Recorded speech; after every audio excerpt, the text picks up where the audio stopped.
What's up guys, Andrew here. Today I'll be reviewing the Lenovo Z41. This is one of Lenovo's mid-range PCs that offers some good performance for the money. This model is pretty similar to the Z51 that I reviewed a while back. The main differences are the screen size and GPU. Let's break down the specs.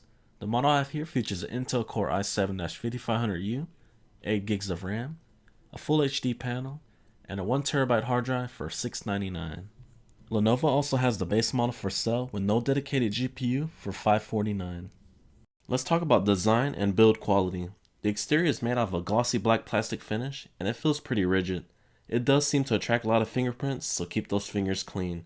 The weight comes in at 4.63 pounds and its thickest point is 0.96 inches. The interior features a brushed metal finish with a standard keyboard with smile-shaped keys. The metal finish adds a nice touch of premium to a mid-range laptop. The only thing I didn't like about the interior is the weird hump towards the back. It just looks strange and weird at first. Here's a close shot of the brushed metal finish on the interior palm rests. The build quality on the exterior is pretty good with only some mild screen flex. Keyboard flex is good with the exception of the middle side, which tend to be its weakest point. Overall, the Z41 is pretty well built for its price point. Here are your ports on the left side of the notebook. Here goes your AC charging port, exhaust port for your fan, VGA port, gigabit Ethernet, full-size HDMI, 2 USB 3s, and your 1-key recovery button. On the right side, you got your headset microphone jack combo, USB 2, an SD card reader, an empty slot for your DVD drive. This model does not have one, and your last port here is your Kensington security lock slot. The bad news on this SD card reader is this sits almost halfway out. With the Z41, you're getting a 14-inch Full HD TN panel that comes with an anti-glare display. The color accuracy is not that great, and with my Spider 4 Pro, the Z41 got an embarrassing score of 59% for the sRGB and 44% for the Adobe RGB. Just don't set your standards too high in terms of color accuracy, and you'll be alright. The viewing angles on this panel are not that good because of the type of display Lenovo is using.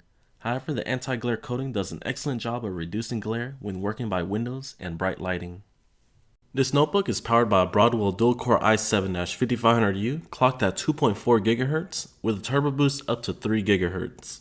Performance from basic apps to photo and video editing is solid for a dual-core chip. The main attraction of the show is the dedicated AMD Radeon R7 M360.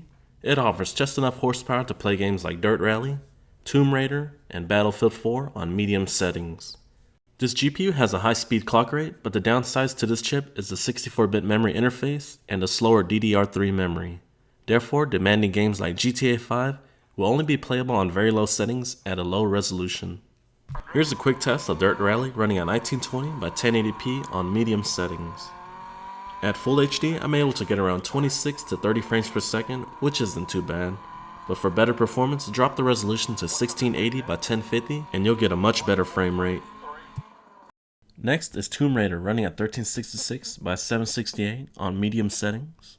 You can stretch and run it at 1080p, but you'll get around 25 to 27 frames per second. The detail and performance while running it on medium settings is actually pretty solid. Overall, the AMD Radeon R7 M360 offers good performance for the price you're paying. If you can catch this laptop on sale during Lenovo's weekly specials, then this is going to be one very popular notebook.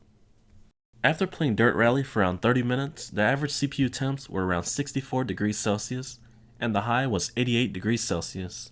These temps are impressive and will prolong the life of this notebook. Next up is trackpad performance. Two-finger scrolling and multi-touch gestures were very smooth.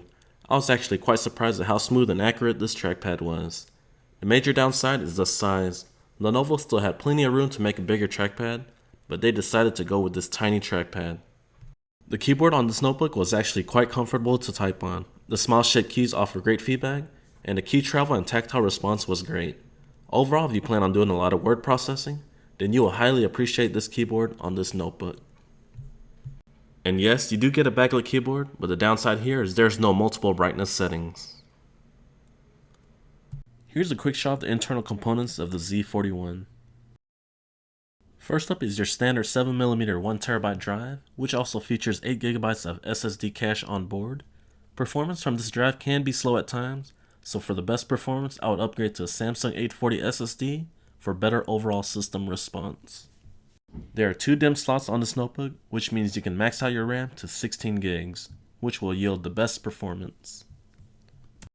Fan noise during casual use is a little bit louder than other notebooks in its class, but my model kept making a weird noise. It sounded like the fan is rubbing against something on the inside. Let me know if you guys can hear it.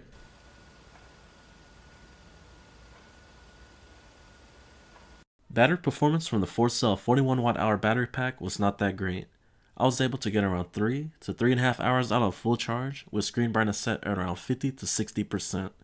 I really wish Lenovo would offer a bigger battery pack as an option. If you plan on gaming on the battery pack, you can expect around an hour of gameplay.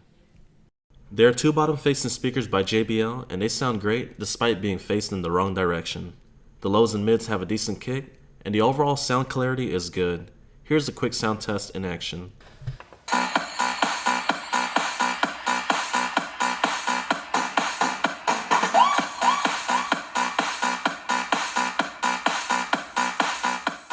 Hey, what's up guys? Testing out the webcam on the new Lenovo Z41. Let me know what you guys think in the comments down below. Okay guys, let's get to the conclusion of this notebook. For $699, you're getting a decent multimedia laptop. You get the fast and efficient Intel Core i7, an AMD Radeon R7 M360 that offers solid performance, and a very good keyboard and trackpad combination. The smile-shaped keys offer great tactile feedback and key travel. The only cons on this notebook was the TN panel. However, its bigger brother, the Z51, also has the same panel, so no surprise here. However, I really hope Lenovo will offer an IPS panel option soon because this notebook has a solid package all around.